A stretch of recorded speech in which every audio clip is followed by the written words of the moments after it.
feel I should give my personal history on this franchise in order to give some context to this review. You see, back in the year 2007, I got Bioshock as a Christmas gift, and I thought it was pretty good. I didn't think it was terrific, but I had fun. About a year later, I decided to buy System Shock 2, the spiritual predecessor to Bioshock, for the reason that I honestly can't remember. Anyways, I bought it, played it, and a few weeks later I came to a realization. System Shock 2 is one of the best games I've ever played. The way that it combined FPS, RPG, and survival horror games seamlessly, a fantastic sci-fi story that would rival anything written by Arthur C. Clarke and Philip K. Dick, and truly terrifying atmosphere that has aged incredibly well and offers a scarier experience than most horror-themed games made today. And because of that, it made me look at Bioshock as nothing more than a poorer version of System Shock 2, made for people who can't comprehend its game mechanics that are fairly simple to learn. I know I'm sounding like a total retro fag here, but that's how I honestly feel. Cut to the present and Bioshock Infinite comes out. I honestly didn't really care for the game initially until I saw footage of the game and saw the world of Columbia, which was basically an allegory to the Tea Party, and I was genuinely interested in seeing a world that was basically Jonestown run by Glenn Beck. Also, I thought Elizabeth was hot. So with all that said, what do I think of Bioshock Infinite? Honestly, I'm at a bit of a loss here. Bioshock Infinite does a lot of things that make it better than both Bioshock and System Shock 2, but also does many things that make it worse. First, if you're expecting a game that's similar to the original Bioshock, or, if you're really delusional, System Shock 2, then you're going to be disappointed. The gameplay is a lot more like a linear first-person shooter, similar to Half-Life or Halo. Gone are the open maze-like areas in the former two games. Pretty much everything is in a straight line, with some sections used to find hidden items or upgrades. Not only that, but now you are forced to carry only 2 weapons at a time, and you even have a shield that regenerates. This use of common FPS mechanics just baffles me. Even though I don't really like the original Bioshock, I admire the fact that it didn't bother to fall into common tropes that plagued the FPS genre at the time, and still managed to sell extremely well, as well as having an influence on many FPS games released afterwards. And now it seems that Bioshock Infinite is dumbing itself down to be like every shooter on the market. There are still positives to be found here, however.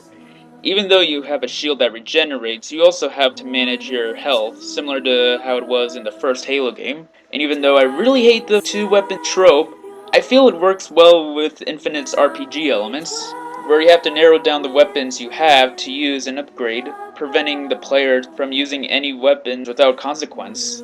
Almost like an other game. Point is, even though I think the idea of these design choices are weird, I feel that they're implemented better than other FPS games that use them. Then there's the character Elizabeth, who, at the middle of the game, teams up with the main character, Booker DeWitt. So what does she do?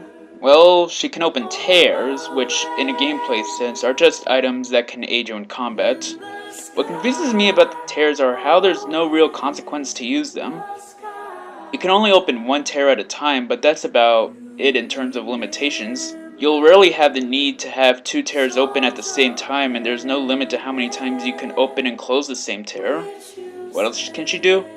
She can point out pretty important items in the field. She also apparently has the ability to grab ammo and money out of nothing when the game's programming feels like you need a handicap.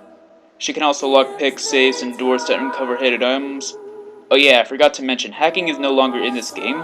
Anyways, my problem with Elizabeth from a gameplay perspective is, other than the lockpicking, there really isn't any limits to Elizabeth's abilities. She can't die, and she can't fight, and overall her traits feel like something that could easily have been implemented for DeWitt. Don't get me wrong, she's a great character in terms of the story and her interactions with DeWitt, but like I said 10 seconds ago, her implementation to Infinite's gameplay to me felt like it could have been done better. Other than that, what else has changed? For one, combat is actually good.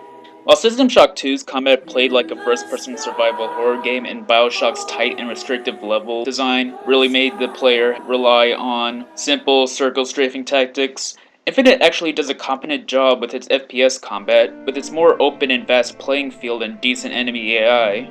Another thing, money is the only resource you have now. There's no longer any additional resources used to buy plasmids or weapon upgrades. Everything is purchased with money.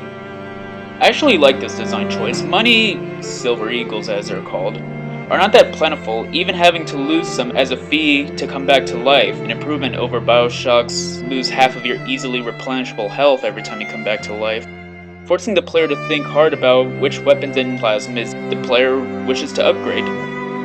Kind of like that other game. What about the story? Honestly, compared to the two other games that I've been talking about in this review, I think Infinite offers the best story out of all three games.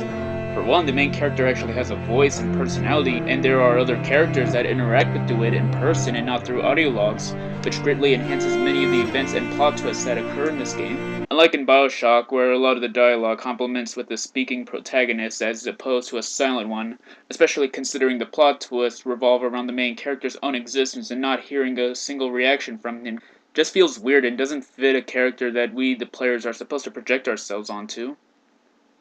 Wait, what was I talking about again? Oh yeah, Infinite.